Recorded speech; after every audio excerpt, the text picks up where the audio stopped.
আসসালামু আলাইকুম গাইজ, আশা করি আপনারা সবাই ভালো আছেন। তো হঠাৎ আজ সন্ধ্যাবেলা আমার হালকা খিদা লাগলো।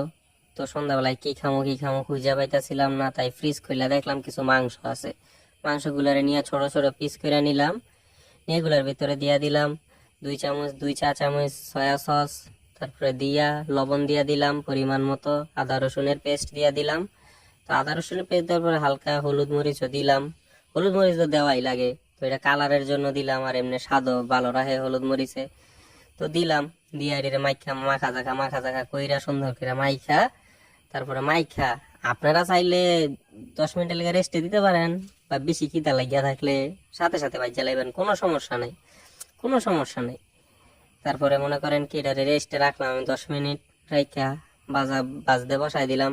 তো মনে করেন সব সময় তো আবার মাংস আপনার আবার কইতে পারেন যে রাইন্দা তো খাইতে পারলেন হইলে, তো সব সময় তো আর রাইন্দা খাইতে পারলাম না, মজা লাগে না। মাঝে মধ্যে তো এমনি একটু বাচ্চা টাইজা খাওয়ান লাগে, বাচ্চা খাইতে আলাদা একটা মজা আছে। বাচ্চা এমনি মাংস খাইবেন মাঝে মধ্যে, দেখবেন মজা লাগে, বুঝছেননি? তো বাজলাম, বাচ্চা টাইজা বাজদাসি এই তো মনে করেন বাজা হইতাছে। তারপরে বাজতে বেশি সময় লাগতো না, এই মনে করেন কি 10 মিনিটের মতো লাগবো। 2-1 মিনিটের দিকে দিকে হইতে পারে, কোনো সমস্যা নাই। আপনারা অবশ্যই এটা বাসায় ট্রাই করবেন, আশা করি আপনাদের সবার কাছে ভালো লাগবে।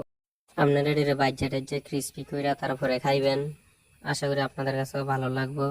তো আজকের মতো এই পর্যন্তই, আপনারা কইরা খান, আমিও খাইতে থাকি। আল্লাহ হাফেজ।